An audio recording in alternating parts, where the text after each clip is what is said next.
Hi everyone, आप सभी का एक महत्वपूर्ण वीडियो में पुनः स्वागत है। तो आज हम बात करेंगे उत्तराखंड समीक्षा अधिकारी सहायक समीक्षा अधिकारी के सिलेबस के बारे में। तो हम पिछले साल के जो विज्ञापन जारी हुआ था उसके बारे में बात करेंगे और उससे देखेंगे कि हमें क्या क्या रिक्वायर्ड है, और बात जो मुख्य रहेगी इसमें वो सिलेबस के ऊपर रहेगी। तो चलिए दोस्तों, पिछले साल का विज्ञापन 2023 का देखते हुए हम साथ में बात करेंगे सिलेबस की कि किस तरीके का सिलेबस रहता है और आज से ही हम किस तरीके से इसमें तैयारी कर सकते हैं। दोस्तों, अगर ग्रुप सी से ऊपर की हम बात करें और एक अच्छे लेवल की हम बात करें, प्रशासनिक के अच्छे लेवल की एक बात करें, तो सबसे अच्छा जो पद है वो है समीक्षा अधिकारी का। दोस्तों, ये ज़्यादातर या तो आपको शासन में ये पद मिलेगा या फिर लोक सेवा आयोग या एक दो जगहों पे ये पद आपको देखने को मिलेगा। अगर आप सचिवालय में शासन में अगर आप इस पद पे लगते हो तो ये बहुत बेहतरीन जॉब है और इसमें फ्यूचर भी बहुत अच्छा है दोस्तों। तो चलिए इसी के ऊपर हम बात करेंगे आज की किस तरीके से पिछली बार का रहा है और सिलेबस क्या है और किस तरीके से हमें इसकी तैयारी करनी है। दोस्तों, समीक्षा अधिकारी 2023 की हम बात करें तो उस समय जो टोटल पद थे दोस्तों वो थे 137 पद आए हुए थे दोस्तों। अगर हम बात करें पिछले साल की तो उस समय इस समय थोड़ा कम ये पद रहेंगे, लेकिन पिछली बार 137 पद आए थे दोस्तों। उसमें किस किस डिपार्टमेंट के थे तो समीक्षा अधिकारी उत्तराखंड सचिवालय के थे 53 पद दोस्तों। तो काफी अच्छे पद थे उस टाइम पे। समीक्षा अधिकारी उत्तराखंड लोक सेवा आयोग के थे 8 पद दोस्तों। समीक्षा अधिकारी राजस्व परिषद कार्यालय के थे 8 पद थे दोस्तों। इसमें सहायक समीक्षा अधिकारी उत्तराखंड सचिवालय के 60 पद थे। तो सहायक समीक्षा अधिकारी शासन के और समीक्षा अधिकारी शासन के काफी अच्छे पद यहाँ पे थे उस टाइम पे। हो सकता है इस समय थोड़ा कम रहे। सहायक समीक्षा अधिकारी उत्तराखंड लोक सेवा आयोग के 2 पद हैं दोस्तों। सहायक समीक्षा अधिकारी राजस्व परिषद कार्यालय के 6 पद थे दोस्तों। तो ये तो पिछले बार के दोस्तों, लेकिन हम इस विज्ञापन की मदद से समझेंगे कि हमें इसमें क्या क्या आवश्यकता है और किस तरीके से हमें तैयारी करनी है। तो अगर समीक्षा अधिकारी की हम बात करें तो समीक्षा अधिकारी में उस समय पद थे 69। अभी तो हम पद के ऊपर बात नहीं करेंगे, वेतनमान के ऊपर हम बात करेंगे। वेतनमान है इसका 47,600 से 1,51,100 तक। लेवल 8 का है दोस्तों और ग्रेड पे 4800 का है। तो बेहतरीन जॉब है, बहुत सम्मानजनक जॉब, बहुत रेपुटेड जॉब ये है दोस्तों। तो मैं यही कहूँगा कि जिनकी अच्छी तैयारी है या जो तैयारी कर रहे हैं ये इस पोस्ट की तैयारी करना बहुत अच्छा है। और बहुत ही इसका आप सिलेबस देखोगे तो इसका सिलेबस भी बहुत अच्छा है जो कि आसानी से तैयार किया जा सकता है। उसके बाद अगर इसमें हम शैक्षिक अर्हताएं देखते हैं, अगर हम शैक्षिक की बात करें दोस्तों तो ये उत्तराखंड सचिवालय उत्तराखंड लोक सेवा आयोग ने जो मांगा था वो था कि किसी भी विश्वविद्यालय से स्नातक हो, जो कि सभी स्नातक स्तरीय भर्तियों में मांगा जाता है दोस्तों। पहली चीज तो थी कि ग्रेजुएट होना चाहिए और दूसरी चीज जो थी इसमें हिंदी टंकण में न्यूनतम 4000 की डिप्रेशन होनी चाहिए। तो की डिप्रेशन का मतलब होता है दोस्तों कि 4000 की डिप्रेशन का यहाँ पे जो मतलब हुआ लगभग 14 वर्ड पर मिनट से है दोस्तों। तो 14 वर्ड पर मिनट तो बहुत कम है दोस्तों, आसानी से ये हो जाता है। अगर कोई हिंदी टाइपिंग अभी किसी की नहीं भी है, एग्जाम देने के बाद भी अगर वो नंबर आने के बाद भी तैयारी करता है तो उसका आसानी से हो जाता है। लेकिन ऐसा करना नहीं है। कोई भी एग्जाम की हम अगर प्रिपरेशन कर रहे हैं तो उसे स्टार्टिंग से ही उसके सारे पहलुओं को बेहतर करते जाना है दोस्तों। अगर हम दूसरी बात करें तो कंप्यूटर पर अंग्रेजी टंकण कर सकने वाले अभ्यर्थियों को इसमें अधिमान दिया जाएगा। ये कंपलसरी नहीं है दोस्तों, ये वैकल्पिक है। और जिसकी भी इसमें टाइपिंग 8000 की होगी उसको अधिमान दिया यानी वेटेज इसमें दिया जाएगा दोस्तों। अब इसमें कंप्यूटर का आधारभूत नॉलेज भी होना चाहिए। तो क्या क्या चाहिए हमें? विंडो एवं इंटरनेट का ज्ञान होना चाहिए दोस्तों, MS वर्ल्ड का ज्ञान होना चाहिए, MS एक्सेस का ज्ञान होना चाहिए, MS एक्सेल का, MS पावर पॉइंट का। तो जो लोग भी MS ऑफिस को यूज करते हो लगभग इन सभी चीजों को वो जानते ही होंगे। अगर नहीं भी जानते तो दोस्तों ये बेसिक से मतलब एक कोर्स है, इसे ऑनलाइन भी आप आराम से सीख सकते हो घर पे।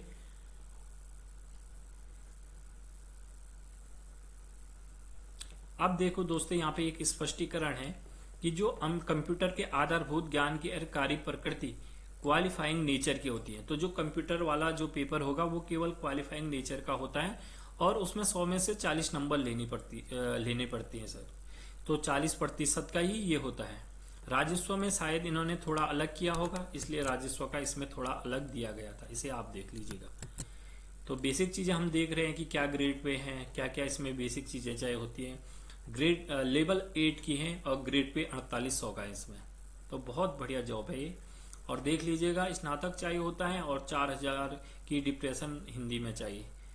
बेसिक सारी चीजें बेसिक ही हैं। और ये आजकल जो एक ग्रुप सी में अगर कहीं सहायक की भी तैयारी कर रही है तो ये रिक्वायरमेंट वहां भी चाहिए होती है।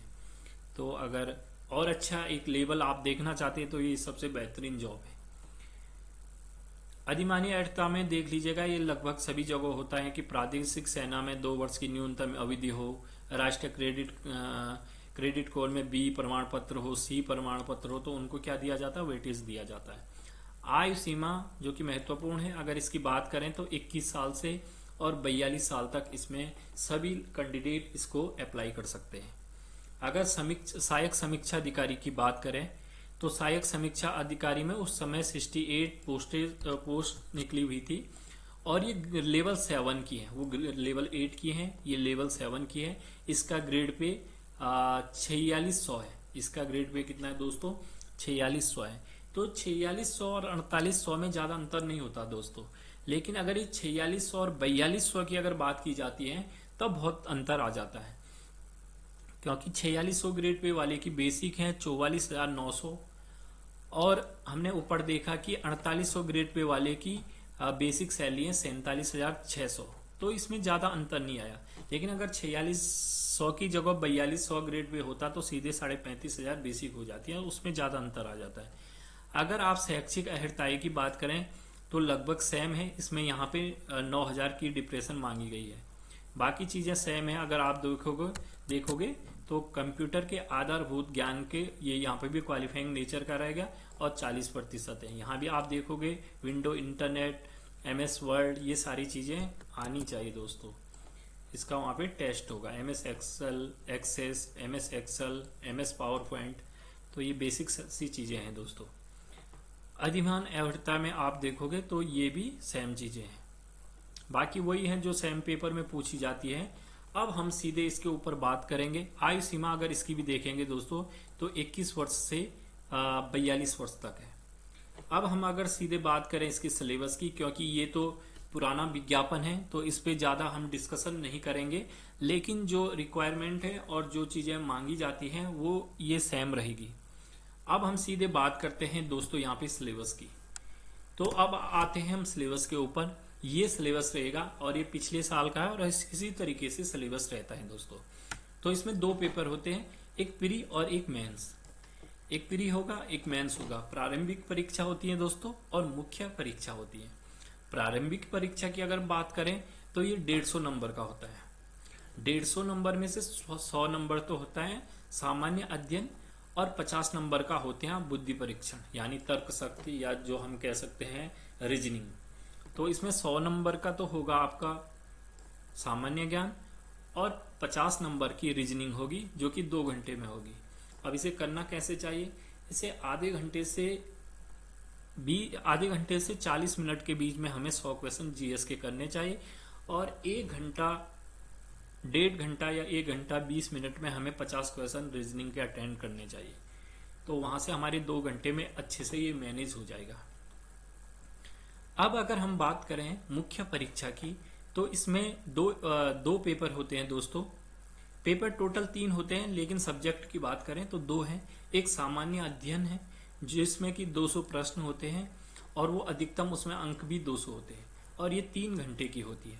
और मजे की बात होती है दोस्तों, ये वस्तुनिष्ठ होती है, यानी ऑब्जेक्टिव होती है। इसमें कुछ भी आपको लिखना नहीं है। हालांकि ये मेंस एग्जाम है, लेकिन इसमें आपको लिखना कुछ भी नहीं है। 1 डे की तरह ये एग्जाम रहेगा जो सामान्य अध्ययन वाला है। दूसरा पेपर होगा दोस्तों यहाँ पे हिंदी संरचना का। और परंपरागत प्रकृति का है, इसमें 5 प्रश्न पूछे जाएंगे और ये अधिकतम 100 नंबर का होता है और ये 3 घंटे का होता है। उसी तरीके से इसका तीसरा पेपर जो होता है वो निबंध का है और परंपरागत प्रकृति में ही रहेगा। 3 क्वेश्चन रहेंगे, 100 नंबर के होंगे और इसमें भी 3 घंटे मिलेंगे। थोड़ा हम मेंस को थोड़ा और यहाँ पे डिस्क्राइब करेंगे दोस्तों। तो चलिए थोड़ा और देखते हैं। एक पहले हम इसे कंप्लीट कर देते हैं। हमने प्रारंभिक देखी 150 नंबर की, मुख्य परीक्षा देखी दोस्तों, पहला पेपर 200 नंबर का जो वस्तुनिष्ठ है, दूसरा हिंदी जो पत्र लेखन का है और तीसरा भी हिंदी का है, निबंध का जो रहेगा। तो ये 3 पेपर हमने मेंस के देख लिए। अब हम आते हैं प्रयोगात्मक परीक्षा के ऊपर। तो यहाँ पे पहले तो कंप्यूटर के आधारभूत ज्ञान चाहिए जो कि हमने बात कर लिया, जिसमें 40 अंक मिनिमम लेने हैं और क्वालिफाइंग नेचर का है। 1 घंटा यहाँ पे दिया जाएगा। टंकण हमने देख लिया है, 4000 की डिप्रेशन चाहिए, यानी कि लगभग 14 वर्ड पर मिनट हमको यहाँ पे चाहिए दोस्तों। निगेटिव मार्किंग जो होती है वो यहाँ पे भी रहेगी दोस्तों, उसमें कुछ नहीं। वस्तुनिष्ठ प्रकृति की परीक्षाओं में ऋणात्मक मूल्यांकन पद्धति अपनाई जाएगी। अभ्यर्थी द्वारा प्रत्येक प्रश्न के लिए दिए गए गलत उत्तर के लिए या अभ्यर्थी द्वारा एक ही प्रश्न के 1 से अधिक उत्तर देने के लिए, चाहे दिए गए उत्तर में से एक सही ही क्यों न हो, उस प्रश्न के लिए दिए जाने वाले अंकों का 1/4 दंड के रूप में काटा जाएगा। दंड स्वरूप प्राप्त अंकों के योग को कुल प्राप्त अंकों में घटाया जाएगा। तो ये तो सभी जगह रहता दोस्तों, लेकिन फिर भी इसे देखना जरूरी है। अब हम बात करते हैं प्रारंभिक परीक्षा में क्या क्या है। 100 नंबर जो हमने जीएस की बात की थी दोस्तों, वो कहाँ से आती है तो वो देख लीजिएगा। 150 अंक में से 100 अंक का आता है आपका जीएस का, जो कि 2 घंटे का होगा। 2 घंटे का तो ये टोटल पेपर है, उसमें से 100 क्वेश्चन है सामान्य अध्ययन के। तो हम देखते हैं कहाँ से सामान्य अध्ययन आएगा। एक तो सामान्य विज्ञान एवं कंप्यूटर से संबंधित आधारभूत जानकारी आती है, तो ये हम पढ़ते हैं ग्रुप सी के लिए। भारत का इतिहास तथा भारतीय राष्ट्रीय आंदोलन, ये भी हम ग्रुप सी के लिए पढ़ रहे हैं। भारतीय राज्य व्यवस्था और अर्थव्यवस्था, ये भी पढ़ रहे हैं। भारत का भूगोल, जनांकिकी, ये भी पढ़ रहे हैं। समसामयिक घटनाएं, ये भी पढ़ रहे हैं। और उत्तराखंड का इतिहास, ये भी हम अभी तक पढ़ रहे हैं। उसी तरीके से उत्तराखंड की संस्कृति उत्तराखंड में आ जाएगी। उत्तराखंड का भूगोल, जनांकिकी उत्तराखंड में आएगी। उत्तराखंड का आर्थिक, राजनीतिक व प्रशासनिक परिवेश उत्तराखंड में आएगा। राजनीतिक एवं प्रशासनिक परिवेश, ये भी उत्तराखंड में है। प्रशासनिक व्यवस्था की ऐतिहासिक पृष्ठभूमि उत्तराखंड में है। आर्थिक परिवेश उत्तराखंड में है। आर्थिक व प्राकृतिक संसाधन, तो ये जीएस का है यहाँ पे। ठीक है दोस्तों, ये संस्कृति के अंदर ही यहाँ पे आ रहे हैं दोस्तों।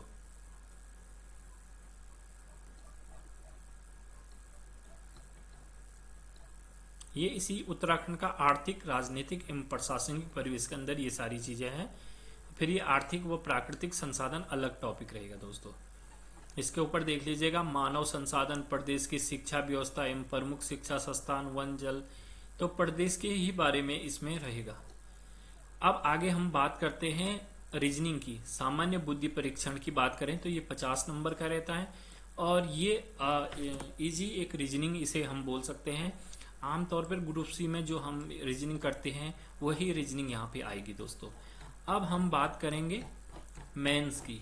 तो मुख्य परीक्षा की अगर हम बात करते हैं तो ये 3-3 घंटे के 2 पेपर होंगे। तो प्रथम प्रश्न पत्र की अगर हम बात करें तो कुल अंक 200 होंगे दोस्तों। इसमें प्रश्नों की संख्या 200 रहेगी। तो ये मेंस का तो है, लेकिन ये भी कैसा रहेगा, ऑब्जेक्टिव रहेगा दोस्तों। इसमें वही है जो हम जीएस में पढ़ते हैं। सामान्य विज्ञान एवं प्रौद्योगिकी, विकास की दृष्टि से कंप्यूटर का प्रारंभिक ज्ञान एवं उनके अनुप्रयोग, भारत एवं उत्तराखंड का इतिहास, संस्कृति, भारतीय राष्ट्रीय आंदोलन, स्वतंत्रता प्राप्ति के बाद विश्व के अन्य देशों विशेषकर पड़ोसी देश से संबंध के संदर्भ में, भारत एवं उत्तराखंड का भौगोलिक, जनसंख्या, आपदा प्रबंधन, न्यूनीकरण, पारिस्थितिकी तंत्र, पर्यावरण, प्राकृतिक आपदाएं, भारतीय अर्थव्यवस्था, राज व्यवस्था और अर्थव्यवस्था, उत्तराखंड की राज व्यवस्था, पंचायती राज अधिनियम, तो ये उत्तराखंड से भी संबंधित फिर वही यहाँ पे रहेंगे। उत्तराखंड की अर्थव्यवस्था, तो दोस्तों जब हम प्री की तैयारी कर रहे होंगे तो वहां पे जितना भी हम ऑब्जेक्टिव पढ़ रहे हैं या फिर जीएस की हम जो भी तैयारी कर रहे हैं वो पूरी तैयारी हमें काम आती है फिर मेंस के 200 ऑब्जेक्टिव वाले पोर्शन में। तो यहाँ तक तो हम अभी तक भी तैयारी करते आ रहे, क्योंकि ग्रुप सी के जो भी एग्जाम हैं दोस्तों उन सभी में हम इसकी तैयारी करते हैं जीएस की। इसमें कोई भी चीज आप अलग देखने को नहीं मिलेगी। लेकिन जो थोड़ा हटके हैं वो मेंस का ये वाला पार्ट जो सेकंड पार्ट है वो है। इसके 2 पेपर हैं दोस्तों। तो पहला जो पेपर है हिंदी संरचना में ये द्वितीय पेपर है, लेकिन हिंदी का ये पहला पेपर रहेगा दोस्तों। ये भी 100 अंक का रहेगा। ये 100 अंक के 2 पेपर रहेंगे और पहले जो हमने बात कर दी वो 200 अंक का एक ही था ऑब्जेक्टिव। इसमें समयावधि 3 घंटे रहेगी दोस्तों। तो इसमें कुल प्रश्न जो होते हैं वो 5 होते हैं और अंक इनके सामने दिए। तो पहला क्या होगा, एक गद्यांश आपको दिया होगा, उसका उचित शीर्षक आपको बताना होगा, उसका सारांश लिखना होगा, मूल गद्यांश का 1/3। ये एक महत्वपूर्ण बिंदु हो जाता है दोस्तों। आपको जो सारांश दिया है उसका 1/3 आपको लिखना पड़ेगा। जैसे कि हम संक्षेपण जानते हैं, संक्षेपण किसे कहते हैं, तो वही आपको यहाँ पे उसका सारांश लिखना। 1/3 से ज्यादा अगर आप लिखते हो तो यहाँ पे जो एग्जामिनर होगा वो आपके नंबर काट देगा। तथा गद्यांश के रेखांकित अंशों की व्याख्या, तो वहां पे कुछ रेखांकित की गई होंगे कुछ अंश, उनकी भी व्याख्या करनी है। तो ये हो जाएंगे 4 नंबर का आपने लिखा शीर्षक, 10 नंबर का आपने सारांश लिखा और 6 नंबर का आपने रेखांकित अंशों की व्याख्या की। सेकंड जो है, किसी दिए हुए सरकारी पत्र का सारणी रूप टेबुलर फॉर्म आपको लिखनी है। तो टेबुलर फॉर्म की अगर मैं बात करूं तो ये सबसे आसान है। आपको एक ही टेबुलर फॉर्म रटनी है। किसी प्रकार का भी कोई भी किसी भी तरीके का लेटर आ जाए आप उसके आसानी से टेबुलर फॉर्म लिख सकते हो, क्योंकि उसमें लिखा होगा कि पत्र संख्या आती है, फिर दिनांक आता है, फिर किसको भेजना, प्रेषित की डिटेल आएगी, फिर सब्जेक्ट क्या होगा, किस डेट को डिस्पैच हुआ, इस तरीके से मतलब जो भी आप जिस भी फॉर्मेट को याद करोगे उसको 1-2 बार आपने वो रट लिया, बना लिया, तो वो सेम आपको एग्जाम में जाके पेस्ट कर देना है। तो इसमें कोई भी ऐसी उलझने वाली बात नहीं है दोस्तों, क्योंकि ये सिलेबस दिया हुआ है और ये इसी तरीके से आएगा। बस प्रारूप बदलेगा तो वो पत्र का बदलेगा कि वो सरकारी पत्र किस टाइप का है। वो सरकारी पत्र है, कार्यालय आदेश है, कार्यालय ज्ञाप है, परिपत्र है, क्या है, उसका आपने टेबुलर फॉर्म बनाना है। तो 1-2 को आप जब प्रैक्टिस करोगे तो आसानी से आप इसे कर सकते हो दोस्तों। इसके बाद आता है पत्राचार। तो पत्राचार में आपको 3 पत्र लिखने होंगे, चाहे वो शासकीय या अशासकीय में से कोई भी आ जाएगा, वो भी 15 नंबर का होगा। दूसरा आएगा कार्यालय आदेश या कार्यालय ज्ञाप, वो भी 15 नंबर का होगा। या विज्ञप्ति और परिपत्र टिप्पण में से कुछ आ जाए तो वो भी 15 नंबर का होगा। एक एक चीज यहाँ पे आएगी, आपको एक एक करनी है, प्रत्येक 15 नंबर की होगी दोस्तों। उसके बाद फिर जो आता है ये भी काफी आसान है दोस्तों। पारिभाषिक शब्दावली का रूपांतरण करना है। आपको जो भी शब्द दिए जाएंगे, आपको 12 शब्द दिए जाएंगे, 12 वर्ड वहां पे दिए जाएंगे, आपको उसको अंग्रेजी से हिंदी में बदलना है। किससे बदलना है? अंग्रेजी के 12 शब्दों में से 10 शब्दों को आपने हिंदी में बदलना है। उसी तरीके से 12 शब्द किसके दिए जाएंगे दोस्तों? हिंदी के दिए जाएंगे, आपको उसे अंग्रेजी में बदलना है। तो काफी आसान है हिंदी अंग्रेजी बदलना, और ये 10-10 यानी 20 नंबर के होते हैं।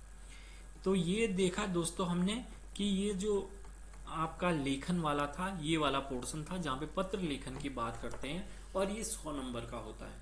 तो देखिए दोस्तों, हमने देखा कि ये काफी आसान है, इतनी बड़ी बात नहीं है। हमको पत्र लेखन वाला जो है वो सारे ये पत्र के बारे में पता करना है और इनकी प्रैक्टिस करनी है, तो ये आसानी से हो जाएगा। इसकी बुक भी मार्केट में अवेलेबल है, 100 रुपये की बुक आती है, उसमें सारे पत्र लेखन होते हैं, उनकी विशेषता, उनकी फॉर्मेट, सारी चीजें आपको उसमें अवेलेबल रहते हैं दोस्तों। उसकी केवल आपको प्रैक्टिस करनी होती है। तो ये सबसे आसान माने जाने वाला ये प्रश्न पत्र यहाँ पे होता है। अब मैं अगर बात करूं इस हिंदी के द्वितीय और मेंस के तृतीय पत्र की, तो वो है दोस्तों निबंध। तो निबंध यहाँ पे 3 निबंध दिए जाएंगे दोस्तों। एक 35 का होगा, दूसरा 35 का होगा, और तीसरा जो होगा वो 30 का होगा दोस्तों। इनमें से कोई भी एक चीज पे आपको दी जाएगी, चाहे वो सामाजिक क्षेत्र पे दी जाए, राजनीतिक क्षेत्र पे, या संस्कृत, साहित्य और संस्कृति पे, उसमें से एक पे आपको 600 शब्दों में लिखना है, और उसके लिए आपको 35 अंक दिए जाएंगे। उसी तरीके से दोस्तों सेकंड जो है विज्ञापन, पर्यावरण, प्रौद्योगिकी, आर्थिक क्षेत्र, कृषि एवं व्यापार, इनमें से किसी एक पे दिया जाएगा, आपको एक पे करना है। तो 600 इसकी शब्द सीमा होगी, तो यहाँ पे आपको 35 अंक दिए जाएंगे। सेम खंड गौ आएगा, उसमें भी इनमें से किसी एक पे आपको तैयार करना है दोस्तों। इसी तरीके से वहां पे पूछा जाएगा, आपको उसकी शब्द सीमा 600 तक लिखना है, आपको उसमें 30 अंक दिए जाएंगे दोस्तों। तो ये टोटल हो गया आपका 400 का। 100 का हिंदी निबंध, 100 का हिंदी पत्र लेखन और 200 नंबर का ऑब्जेक्टिव हो गया दोस्तों। तो ये टोटल 400 नंबर का होता है। और इसी 400 नंबर में से आपकी मेरिट डिसाइड होती है दोस्तों। जो था प्रारंभिक जो एग्जाम था उसका, वो खाली क्वालिफाई होता है दोस्तों। और उसके बाद कंप्यूटर का एग्जाम होगा और टंकण ली जाएगी दोस्तों। जो हमने ऊपर बात कर ली है 4000 और 8000 होनी चाहिए, ये केवल वैकल्पिक होता है दोस्तों। इंग्लिश वाला केवल वैकल्पिक है, हिंदी वाला अनिवार्य होता है। तो इसकी प्रैक्टिस तो वैसे भी आप लोग करते जाते हैं, इसकी तो कोई दिक्कत नहीं। और जो कंप्यूटर पर अंग्रेजी टंकण पर कर सकने वाले अभ्यर्थियों को केवल अधिमान दिया जाएगा दोस्तों, ये कंपलसरी नहीं है। तो आपने देखा कि ये एग्जाम बहुत टफ नहीं है दोस्तों। अगर इसकी रेगुलर प्रैक्टिस की जाए और अभी से ग्रुप सी के साथ साथ इसको भी एक टारगेट बनाया जाए, तो आसानी से ये टारगेट हम अचीव कर सकते हैं दोस्तों। तो दोस्तों ये वीडियो बनाने का एक मकसद था कि जिन लोगों को सिलेबस का पता नहीं होता है और वो इसी भय में रहते कि ये तो एक बड़ा एग्जाम है, उन दोस्तों तक मुझे ये वीडियो पहुंचाना था कि इसका सिलेबस अगर आप देखोगे तो आपको काफी आसान लगेगा और आप इसकी तैयारी कर सकते हैं दोस्तों। कुछ हमारे साथ ऐसे भी दोस्त हैं जिन लोगों ने इसके लेखन वाले या फिर निबंध वाले की प्रैक्टिस नहीं की और उसी कारण वो 2-4 नंबरों से पीछे रह गए। पिछली बार आपको पता है कि 400 में से 241-42 ही इसकी मेरिट गई थी और 2-3 नंबर से रुकना, तो आप सोच सकते हैं कि अगर हम जानबूझ के न करें और उसके बाद 2-3 नंबर से रुक जाएं तो ये नुकसानदायक होता है दोस्तों। इसलिए दोस्तों आपको इसका उद्देश्य मेरा यही इसीलिए था कि आपको इसका सिलेबस दिखाई जाए और आप उस हिसाब से प्रिपरेशन करें तो आसानी से आप एक बड़ी पोस्ट जो कि समीक्षा अधिकारी, सहायक समीक्षा अधिकारी की प्राप्त कर सकते हैं दोस्तों। इसकी जो वैकेंसी है वो जल्द ही आने वाली है। शासन द्वारा इसके पद जो हैं वो आयोग को पहुंचाए जा चुके हैं, तो ये जल्द ही शायद आप लोगों के बीच में एक विज्ञापन इसी तरीके से आपको देखने को मिलेगा और आप उसकी तैयारी अभी से अगर करने लग जाएंगे तो आपको काफ़ी आसानी होगी। इसी शब्दों के साथ दोस्तों मैं वीडियो को एंड करता हूँ। वीडियो अच्छी लगी दोस्तों तो लाइक करना, कमेंट करना और अगर वीडियो चैनल पे आप नहीं हो तो सब्सक्राइब जरूर करें और अपने दोस्तों तक इसे शेयर करें। कमेंट करके, लाइक करके मुझे मोटिवेट जरूर करें। Thank you sir. जय हिंद, जय भारत।